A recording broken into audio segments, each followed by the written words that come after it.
You're listening to What's the Difference podcast, a podcast about resilient women living our best lives with invisible disabilities.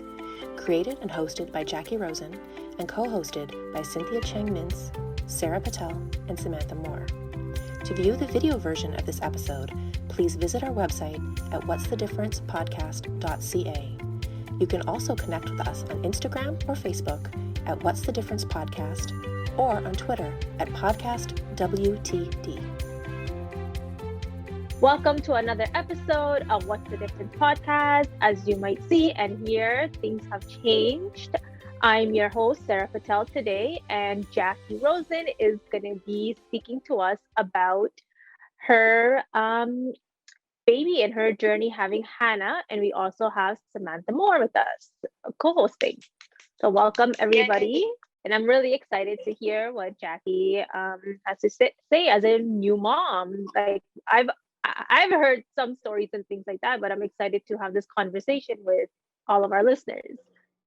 Well, thank you. And I think you handled that introduction absolutely perfectly. So yay. I miss being on the podcast. Man, I miss this because it's been a while now since we've recorded an episode. So I think it's been about 6 weeks. So this is really nice to be back into the swing of things and get back on this podcast. And so it's been an interesting 6 weeks since we last filmed an episode. And I know both of us have had stuff going on too, and you're still recovering from your accident. And check out her YouTube channel. And you can see some of her YouTube videos will be uploaded to our What's the Difference podcast Instagram, so you can check it out there as well. So now that I've given you a bit of a plug there, so Hannah is obviously my daughter. She was born exactly. So today we're recording this on March 2nd. It's March 2nd already. Wow. And she was born exactly 22 days ago. So it's been like the slowest and the fastest 22 days of my life, both at the same time. And it has not been an easy, few weeks. I'm not going to lie about that. It's been quite challenging. She was born at 37 weeks and 3 days gestation. So I'll just go back a little bit to, what was leading up to her birth. And basically, as I hit about 35 and a half weeks, I was in so much pain, chronic pain in my pelvic floor, that I was barely able to move and barely able to do anything. And I was basically couch ridden and crying for most of the day because it was so difficult. I could hardly move to the bathroom. Like I could hardly sleep. Everything was just an absolute mess. And I know that this could be an issue being pregnant anyway, is that a lot of women at the end of their pregnancy do have a lot of trouble with their pelvic floor. But with my chronic pain condition, it was just beyond what I could manage anymore. And so because Hannah was at a good weight, she was measured at 6 pounds, 15 ounces when I was 36 weeks, which was amazing. A really good weight for a baby of that gestational age. So I talked to my OB about the possibility of having a C-section earlier than originally planned. Originally, I was supposed to have a C-section at 38 weeks and 5 days gestation. And, there's always the concern about having a baby a little bit too early, but Hannah would be full term still. She'd be early term, but she'd be full term. And my OB was said, we prefer to keep it closer to 39 weeks, but she's at a good weight. And if you're comfortable with doing it early, let's see if there's a cancellation. 36 weeks, 6 days. And at that particular appointment. And then I went to the booking office to see if we could move up my C-section, and they were like, hey, can you come on Monday, which was 4 days away? And I'm like, can I come on Monday? That's a little soon, but we could probably get everything together this weekend in order for her to be born. And so I called my husband and I said, Dennis, can we have a baby on Monday? Are we ready for this? And he said, yeah. And then he broke into this huge giggle. And so I said to the booking lady, just make sure it's okay again with the OB, because I said, I think originally the plan was to just go a week in advance, not a week and a half. So she goes back to him and she comes back to me and she's like, he said it's up to you. And I'm like, well, he wouldn't say it was up to me if it was dangerous. So I think I'm going to say okay. So we booked it for Monday, February 8th. And Like, again, this was like February 4th, so it was happening really quickly.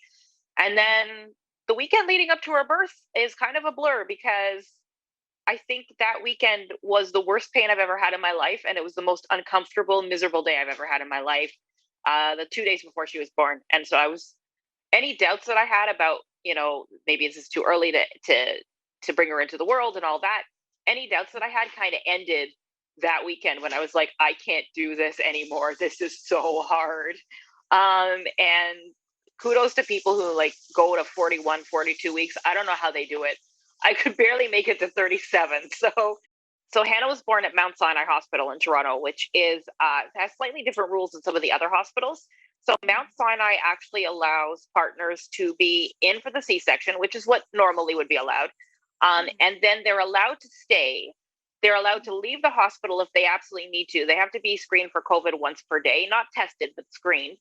And they're technically not supposed to eat in the hospital. They're supposed to leave the hospital to eat, but nobody enforces that. And we ended up having a private room. So Dennis ate in the patient room the entire time. He's technically not supposed to take off the mask. That was a little interesting. They didn't enforce that rule either. So there were a lot of times that nurses and doctors would walk in and neither Dennis and I were wearing a mask. And then I felt bad later. I'd be like, oh my God, I forgot to wear a mask. And there was one point where I was like, oh my God, where's my mask? And the nurse was like, it's okay. It's okay.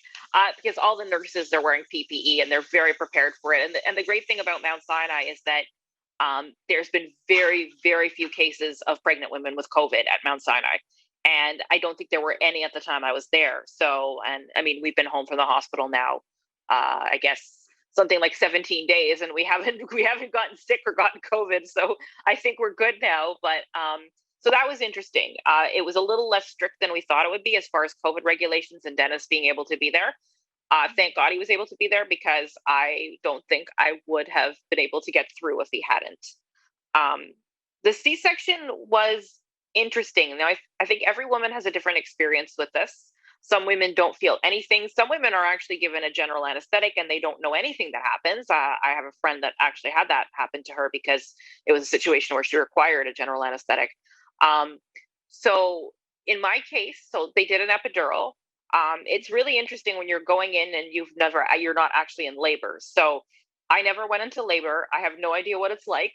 I kind of consider myself lucky that I do it. It's like, actually, some people said, oh, if I could have only avoided labor, that would have been great. But the C-sections are not fun. And, I think for people who are lucky enough to have no complications and they can have even a medicated vaginal birth or something like that. In my case, because of my pelvic floor pain, I decided to avoid the whole possibility of a vaginal birth, because I was told that there were probably less risks to my pelvic floor by doing a C-section. There's still not no risk, but there's less of a risk.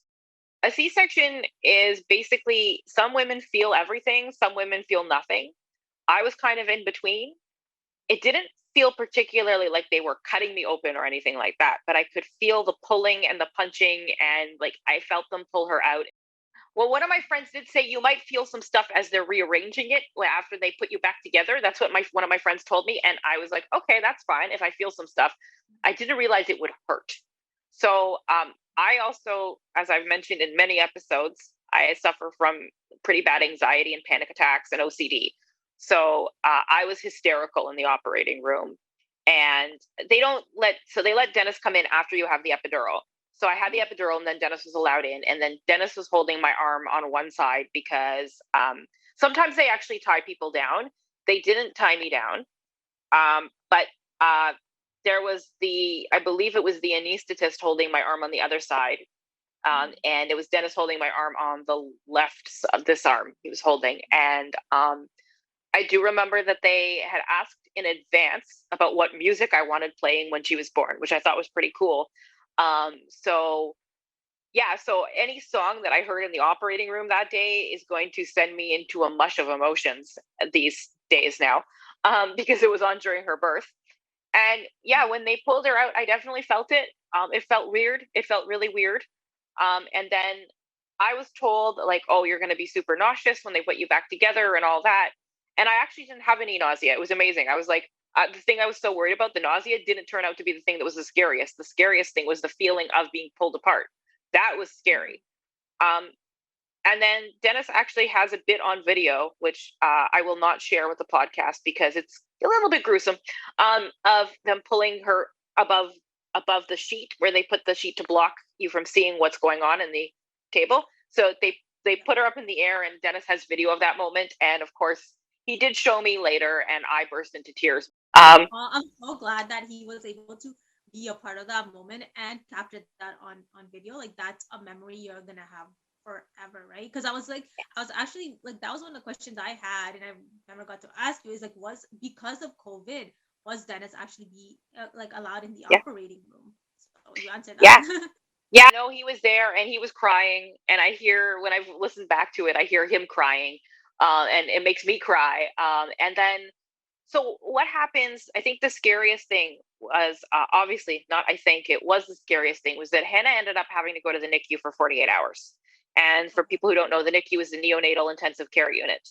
And I was a NICU baby myself because of the heart condition. When I was born, my parents right away, as I've mentioned this in previous episodes again, my parents noticed immediately I wasn't breathing properly. And they said, okay, something's wrong. And then 4 hours after my birth, I was diagnosed with tetralogy of Fallot with absent pulmonary valve, which is my congenital heart defect. And so at that point, my parents were told she's probably not going to live. And they rushed me to across the street. I was actually born at Mount Sinai as well. So they rushed me across the street to the hospital for sick children. And I was in the neonatal intensive care unit there. And my mom was kind of left with, I might not make, my baby might not make it to see the next day. And it was horrible for them. So what happens when a baby's born by C-section, for people who don't know, is that because when a baby's born vaginally, everything kind of smushes them up. They get the fluid out of their lungs because there's fluid in their lungs. And that causes, a vaginal birth will cause them to expel the fluid out of their lungs by the squishing motion. And when you take a baby out by C-section, they don't have that experience. So as somebody mentioned, they're not as squished, so they look nicer, but they also don't get the fluid out of their lungs. So unfortunately, that happened to Hannah. She had, I forget again what it's the actual name, but I know the acronym is TTN. So she had TTN. I guess they suctioned her a lot. When they brought her to me in recovery, so I basically saw her for about a minute in the operating room. They touched her to my cheek. I saw her for a few minutes and they took her away. Then they gave her to Dennis because I was shaking, so I couldn't hold her. And here you imagine like this whole thing in my mind that I imagine when I have the baby, and then they're put in my arms, and then Dennis and I are crying together and all that. And this is what I kept imagining in my head. And of course, it was nothing like that. It was more, here's your baby.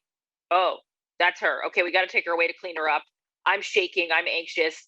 Dennis is excited. But there was none of that like teary moment or anything like that. That did not happen.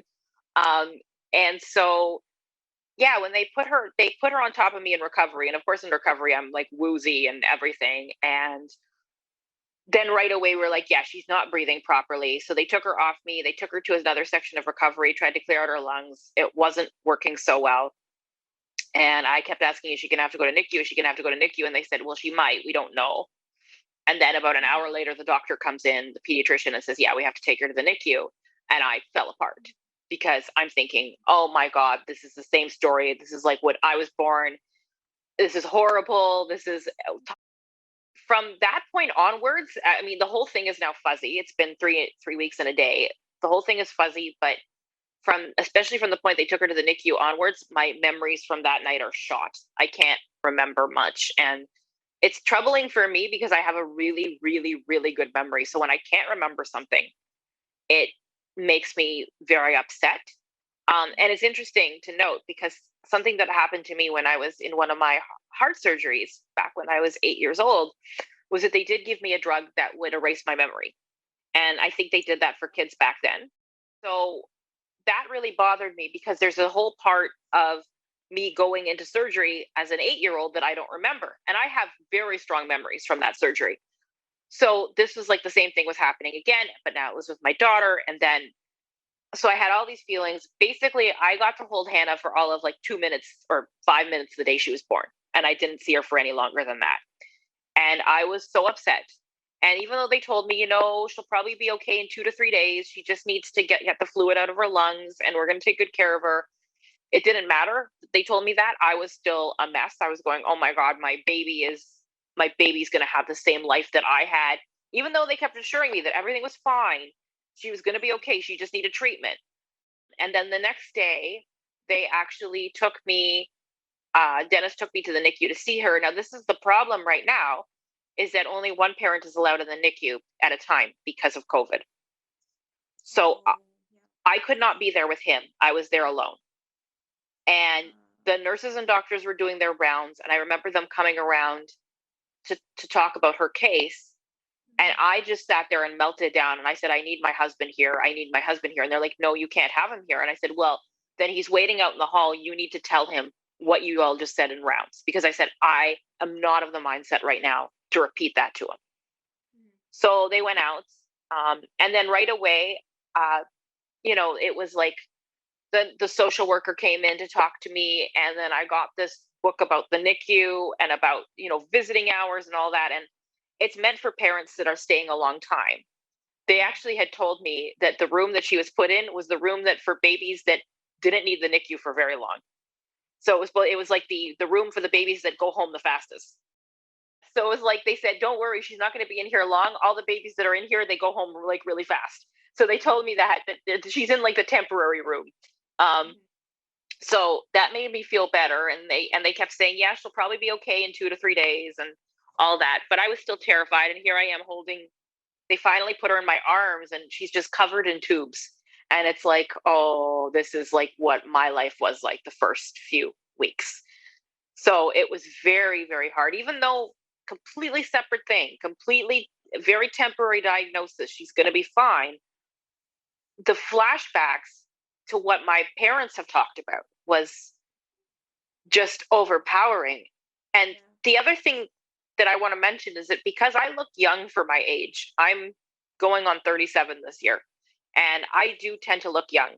And so I think a lot of people assumed there that I was a young mother. And so I was talked down to a lot.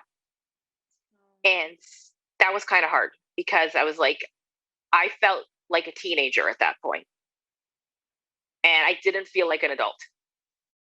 I think it was when I was at the desk at the NICU waiting for Dennis to wheel me back to my room, which was 2 floors down, I believe. And I was there waiting, and the head of the NICU, or the nurse head or whoever she was, came up to me. She's like, "Hello, Mom.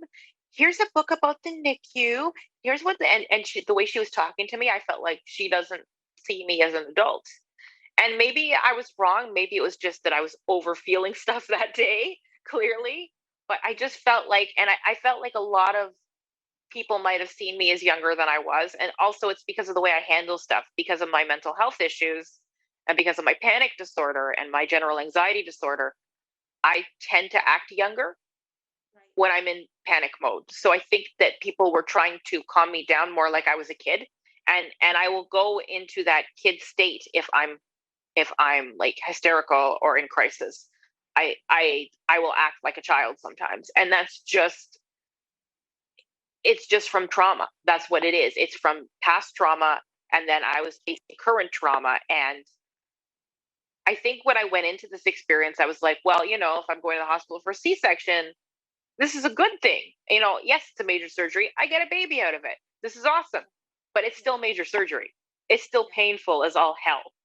So she was in the NICU for a total of 48 hours. So they took her to the NICU. Actually, it was a little less. They took her to the NICU at 5 p.m. on the Monday, and she came up to our room at 2:30 on the Wednesday. And we have video of that, of course, of her. We actually made the nurse, because we were like, oh, wait, we have to film this. So we made the nurse leave and then come back in and make another entrance so that we could get it on camera. So they did. The nurse left and then came back in with her. And so they brought her in, and they said she was doing really well, and that we have a very healthy baby and not to worry. I was still worried, of course. And then the main issue after that was that my pain wasn't being managed properly. And this is, unfortunately, for people who don't know this, and I was told later by people who have had C-sections that, yeah, this is the case. that they don't really give anything between like morphine or hydromorphone, which is like a synthetic morphine, and Tylenol if you're in pain. And I had what I thought, it might have not been the hydromorphone, but I thought that I had hallucinations and memory loss from the hydromorphone. So I kept refusing the hydromorphone, and all they would give me was Tylenol. Because of that, I was in severe pain. I could hardly move. It was awful. And so finally they ended up giving me codeine because I asked for it. And they were like, at first they were like, we don't give codeine to people post C-section. And I'm like, how not? Codeine actually works. They gave me oxycodone, which is like in the same family, but oxycodone did nothing. So I'm like, give me codeine. I know I've taken codeine before. It works. So they gave it to me, and then they took it away the next day because they're like, you're going to be trying to breastfeed, so we got to take it away.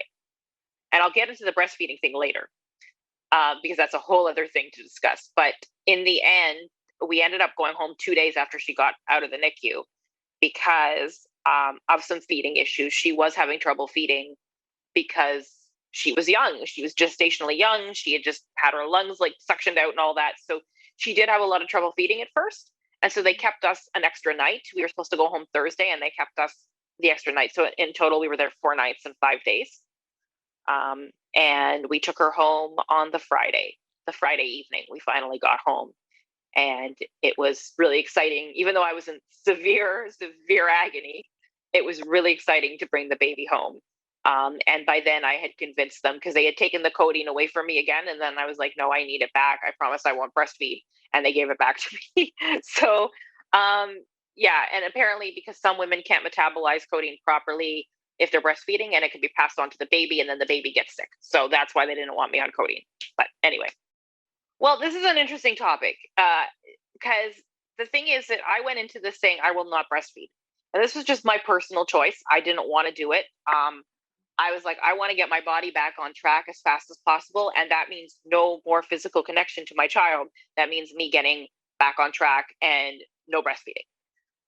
But when you're in the hospital, the breast is best messaging is very, very strong. And it is true to some point. I mean, it is very healthy for your kid to have breast milk. It's a little bit better than formula from what people say, but formula was created for a reason. And so I bowed to the pressure. They told me I was going to be pressured to breastfeed when I was at the hospital. They were not lying. I was pressured a lot. I mean, immediately when I went to the NICU on the Tuesday, they were telling me to just try breastfeeding with her. And she did not take to breastfeeding well. I mean, she was just learning how to breathe on her own. So, they had, for most women, they actually start pumping immediately after the C-section. I at least got away with not having to pump after the C-section because I was so out of it that they couldn't have made me pump. So as the week went on, I was like, felt more and more pressure to breastfeed. So I was finally like, okay, I'll do it.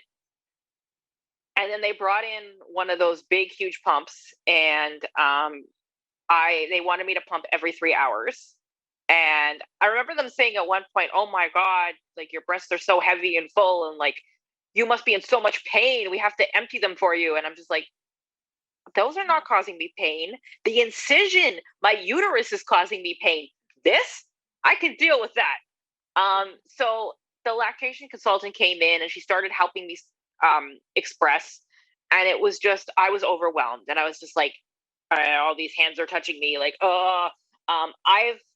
this is one of the reasons why I wanted to avoid breastfeeding too, is that I didn't want a whole bunch of strangers' hands on my breasts. I just didn't want that. It was freaking me out.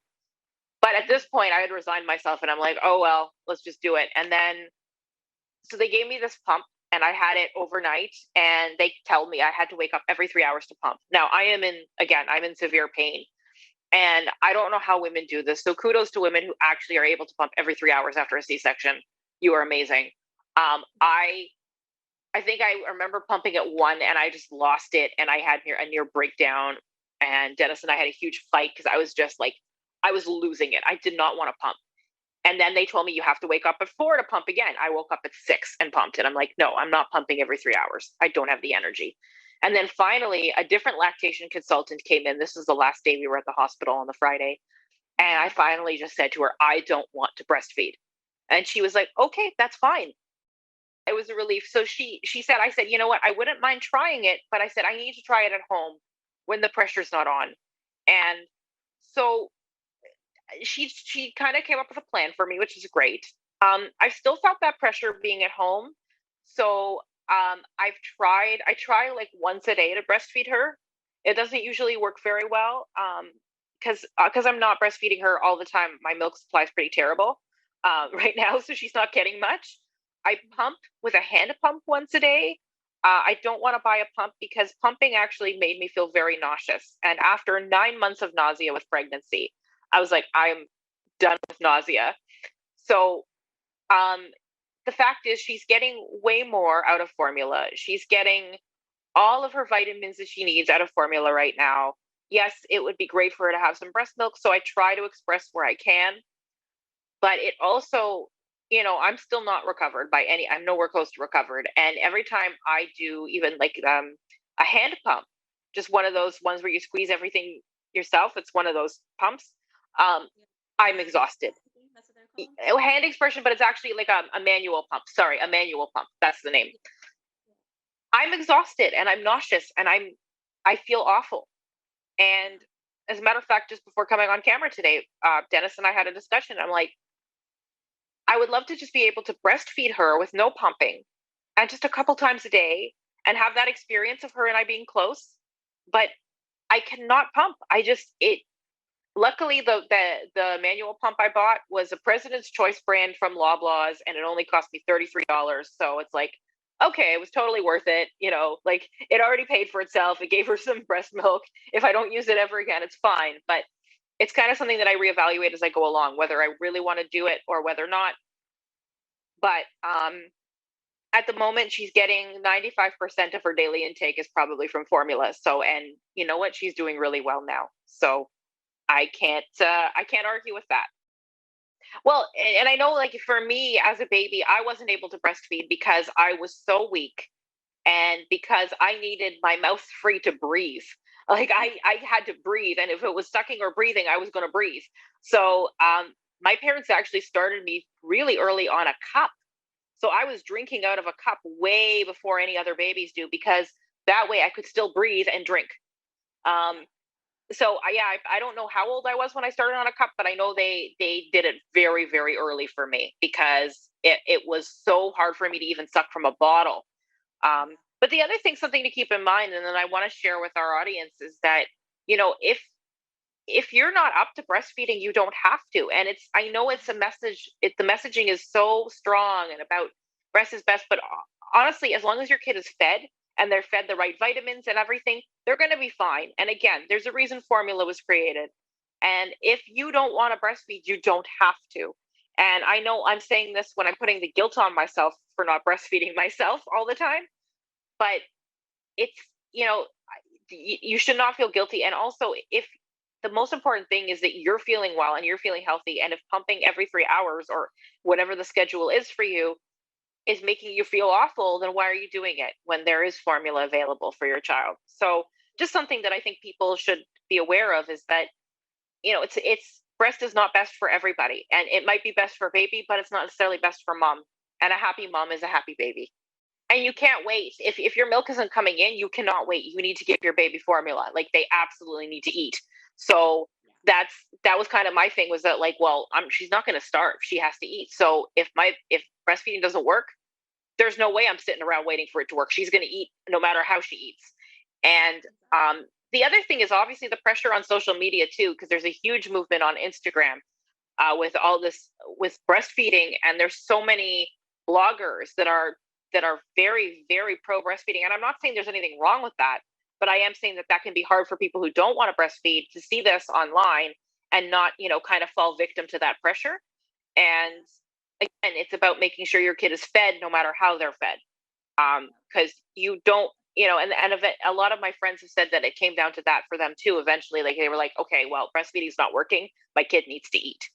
So, and a fun fact about formula, what I'm using right now to hold my phone up to film this is actually a box of formula.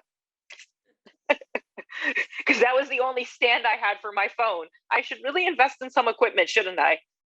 It does. And so, I mean, the best thing about this whole thing is recovering from surgery. Dennis has been letting me sleep through the night, and he's been doing the overnight feeds. And right now, Hannah is in a stage where she's cluster feeding. So there's some nights where she wants bottles every hour. And today she's for a while, she wanted her bottle every hour and a half. And so having Dennis there to help out and to feed her is a lifesaver. I would not be able to get through this time without it. And especially for someone with like mental health issues, it is important to get your sleep. So I've been lucky enough to have more sleep now than I did when I was pregnant.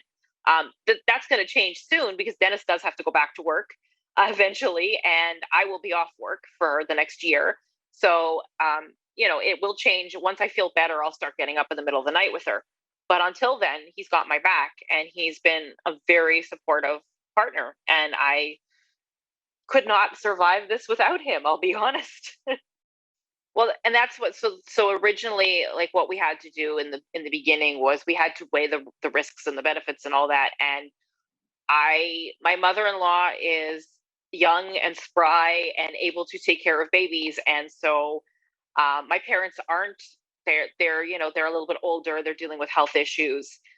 So I called on my mother-in-law and I said, hey, are you able to help us for at least a few days to take care of Hannah? Because I said, this is the day we were going home from the hospital. I said, I'm in severe pain.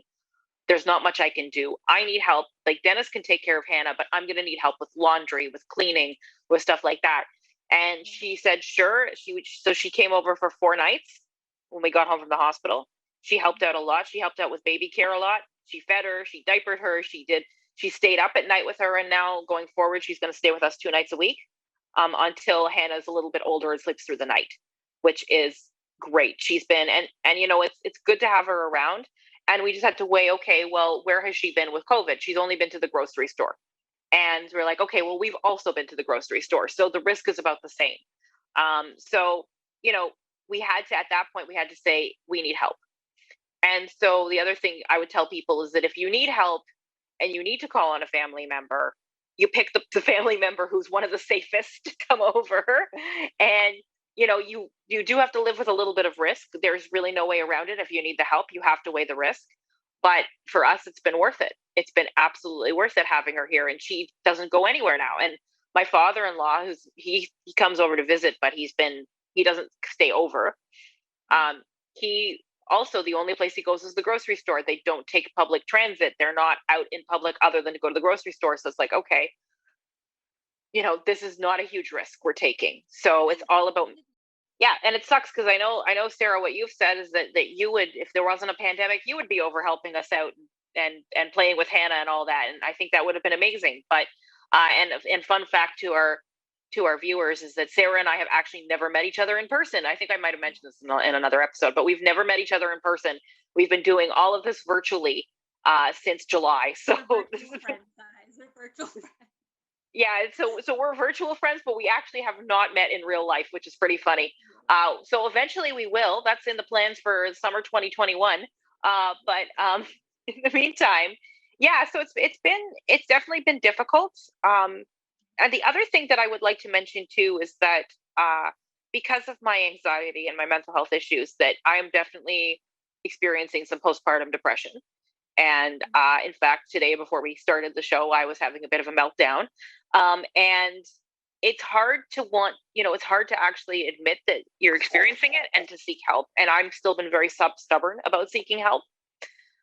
So I would encourage other people not to be like me and to not be stubborn like me and to seek help if they find that they're really struggling. Having a baby is a big upheaval. It's a big change in your life. And if you're already dealing with a physical disability, visible, whatever it may be, and mental health issues, it takes a toll. And so you have your friends check in on you, have people, even if you don't reply, have your friends check in on you, have family check in on you, keep the lines of communication open because you need it, absolutely need it when there's a new baby in the house. And the other thing is that it is hard to process when you've only had medical trauma that's been bad, and then you have an emotional event in the middle of all this. And Hannah's the moment that Hannah was pulled from my body was like the most terrifying and the most beautiful moment of my entire life. As I call it, it was both terrifyingly beautiful. And so thinking back to that still, so when something is terrifyingly beautiful, to process that and to process the trauma that's, you know, in with the most amazing week of your life because your child is born, it's very, very, very difficult to think back to that without, you know, upheaval and tears. And the other thing is too, is that I mentioned my whole pregnancy. I hated being pregnant. I absolutely hated my pregnancy. It was awful. Yes, nothing bad happened to me. Hannah was healthy. I was healthy. My heart nothing ever happened with my heart condition. It was great. But there is a loss when that baby is pulled out of you. And there is a grieving process that you have to go through because the baby is no longer attached to you anymore. And therefore, you can't sustain the baby on your own. Like there's outside forces now at play. Yeah, and that was what I was grieving. And I didn't know that, like, when my psychotherapist mentioned this, she's like, you're grieving your pregnancy. And I'm like, that seems weird. Why would I grieve my pregnancy when I hated it? She's like, because you no longer have that baby inside you. The baby's out. And I never thought of it as grief. I thought of it more as just an emotional upheaval kind of thing. But she's like, no, you can grieve over that. It's okay.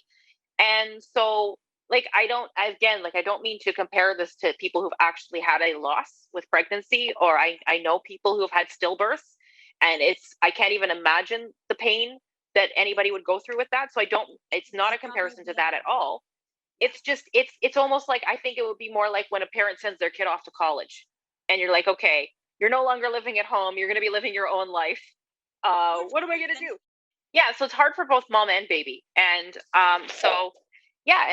And you know, there's some days that I'm sure that Hannah wishes she were back in there because then she would have all her food delivered to her and everything. And she would get all the spicy food, which she doesn't get anymore from the formula. I ate a lot of spicy food while I was pregnant. So maybe she misses the spicy food. I don't know. But when she's older, she's definitely going to have some spicy food. We're going to make sure of that. I actually would like to bring her on camera. So yeah, so let me just. I'm going to get to see her on camera too, just FYI yes. to the audience. So she is awake. She's stirring now. So I'm going to go get her.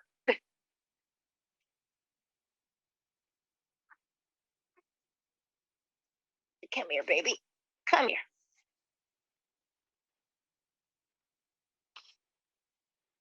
All right, everyone. This is Hannah. Hi, Hannah. This is little Hannah, who we put in a fresh sleeper and a bow in her hair ahead of this episode because she had spit up all over her last sleeper, which was already her second change today. Because this one likes to spit up a lot, doesn't she? Yes, she does. She's very sleepy right now. But yes, this is Hannah. Yeah, she's pretty precious and she makes the cutest noises. So what I will say is that this whole experience, even as much as I'm struggling right now and how I'm still recovering from the C-section and how hard it is with my mental health, I wouldn't miss this for the world. Like, I'm so glad I did this. I'm so glad that even I was nauseous for nine full months that I managed to do it. And I'm going to be writing about this whole experience in my blog. I haven't gotten a chance to do it yet because obviously when there's a baby that needs 24-hour care and there's a house to take care of, I'm just putting her down in my lap while I brush her hair from my face. So when this is going on, you know, it's hard to sit down and write, but eventually I'm going to have that story written. And there will be more details in there. So if anybody wants to check out my blog, it's JackieRosenToronto.blogspot.com. And I will have the whole story coming in the coming weeks, posted on the blog site with photos, including some photos of her in the NICU, which a lot of people will be able to relate to. Awesome. Any last comments or anything else you want to say before we wrap up? I do want to say that you made an excellent host today. Oh, thank you. You did a fantastic job. I'm really enjoying this role reversal. So I'm hoping that, you know, in the next few episodes, we have still a lot of episodes coming up this season. So we're going to have a role reversal for a few of them, although I'm going to try to appear in as many of them as possible, because as long as she is asleep, I can talk, right? Yeah, mommy can talk. Yeah, you're stretching, and you actually smell all nice and fresh now, which is great because you did not smell that fresh before. Thank you so much, Jackie, for coming on and taking the time out as a new mom and sharing your story and experience and walking us through from like your birth, from the delivery, and just how it's been for you adjusting at home despite everything going on and your own personal recovery. We will definitely want to catch up with you again in a couple of months just to see how everything is going, how Hannah is. So stay tuned. If you guys haven't watched our latest episode, that was Black Disabled Life Matters, be sure to check it out and stay tuned for more.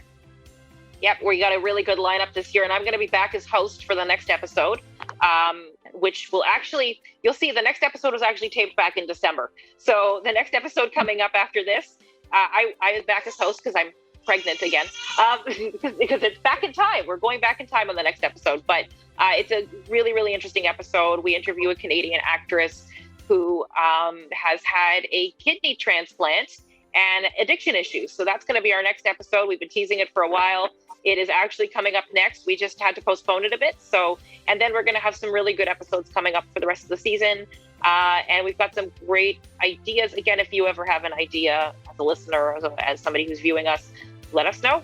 And we're always looking for guests to be on the podcast. You've been listening to What's the Difference podcast. To hear all of our episodes or to watch our videos, visit whatsthedifferencepodcast.ca.